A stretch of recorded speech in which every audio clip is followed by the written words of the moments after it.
국군의 날 시가행진 혹시 보셨나요? 그날 아쉽게도 비가 와서 전투기가 비행하는 모습은 볼 수가 없었는데요. 전투기 한 대 수출이 중형 자동차 1000대 수출과 맞먹는다는 얘기 들어보셨나요? 그만큼 전투기를 만드는 게 돈이 된다는 뜻인데요. 마침 우리의 국산 최초 전투기 KF-21이 내년에 양산 단계를 눈앞에 두고 있습니다.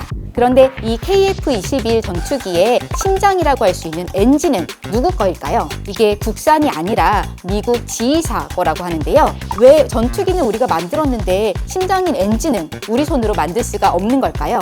오늘은 항공 엔진의 세계를 딥다이브 해보겠습니다.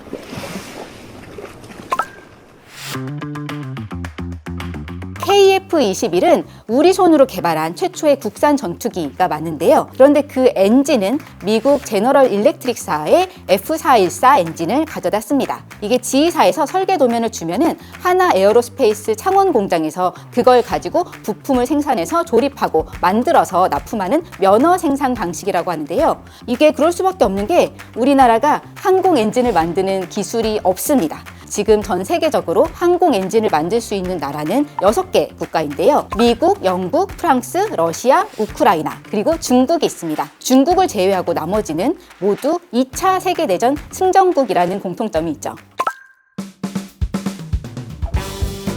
그러니까 이 항공 엔진 기술을 만드는 게 정말 모든 엔진 중 가장 개발 난이도가 높다라고 할 정도로 엄청나게 어렵습니다. 일단 생각해 보시면 항공 엔진은 수톤에 이르는 항공기 기체를 띄어 올려서 음속을 초과하는 엄청 빠른 속도로 날 수 있게 해야 하는 거잖아요. 그런데 일단 가장 어려운 것 중 하나가 엔진이 내는 1500도가 넘는 그 열을 견딜 수 있는 소재를 만드는 기술부터가 아주 난관이라고 합니다. 그리고 또 항공기는 수천 또는 수만 시간을 날 수 있어야 되기 때문에 그 긴 시간을 견딜 수 있는 내구성도 갖춰야 하고요. 그리고 일단 비행을 하려면은 감항 인증이라는 걸 받아야 되는데 이게 항목이 180개가 넘어서 너무 까다롭다고 합니다. 그런데 생각해 보시면은 자동차 엔진이 고장나면 자동차는 그냥 도로에 서면 그만이잖아요. 그런데 항공기 엔진이 고장나면은 항공기는 바로 추락하는 거예요. 그리고 또 로켓 엔진 같은 경우에 사실 한 번만 쏘면은 끝인데 항공기는 수십 년 동안 계속 날아야 하니까는 내구성도 필요한 거죠.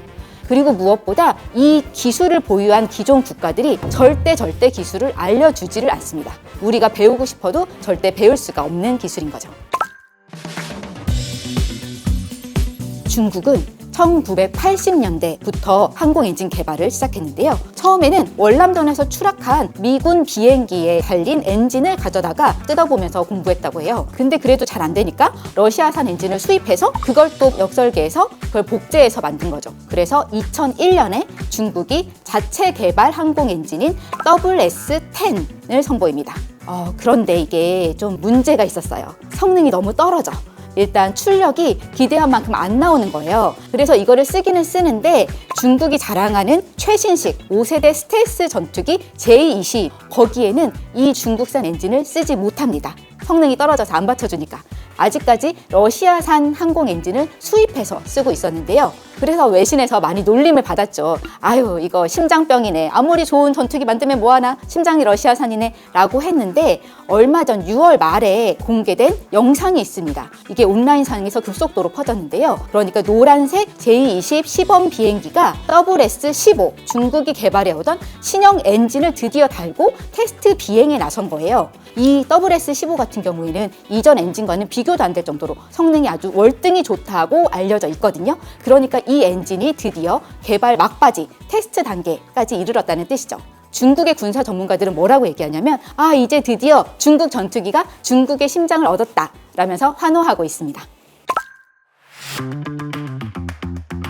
우리도 이제 국산 전투기를 만들어서 수출까지 하는 걸 생각해야 하잖아요. 그런데 이 KF-21 같은 경우에는 엔진이 미국산입니다.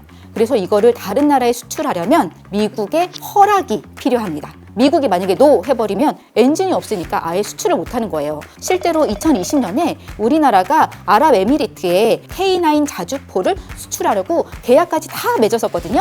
그런데 그 엔진이 독일 거여가지고 독일에서 중동에는 수출 못해 라고 해서 수출이 아예 무산된 적이 있었습니다.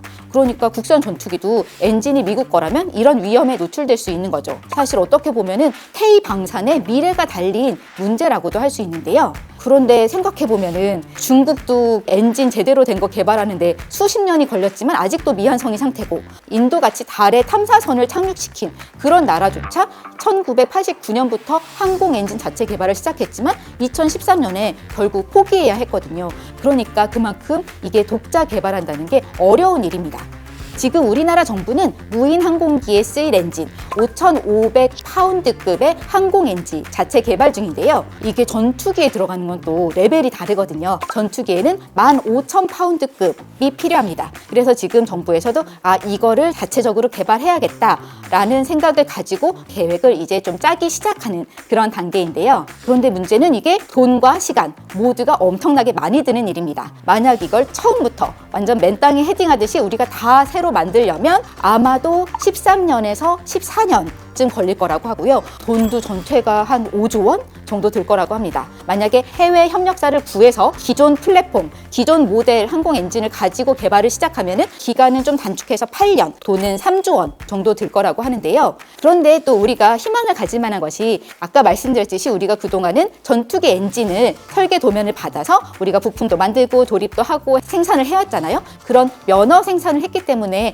달리 보면은 조립과 제조 기술은 있는 거거든요. 설계 기술은 없지만. 그리고 또 그동안 그런 면허 생산을 하면서 관련된 부품 회사들이 이미 우리나라에 많이 존재하고 있다고 합니다. 어느 정도는 기반이 갖춰져 있고 맨 땅에 헤딩까지는 아니라는 거죠. 그리고 또 우리나라가 아시다시피 한국형 우주 발사체 로켓 엔진도 개발을 했고요. 그리고 발전소에 쓰이는 가스 터빈 엔진, 이게 항공기용과는 좀 다르긴 하지만은 상당히 어려운 기술이었는데 우리나라가 독자 개발에 성공을 했거든요. 그러다 보니까는 전문가들도 우리나라의 역량 정도라면 독자 개발이 그렇게 불가능한 일만은 아니다 라는 희망 섞인 관측을 내놓고 있습니다. 여러분 생각은 어떠신가요? 댓글로 의견을 남겨주세요.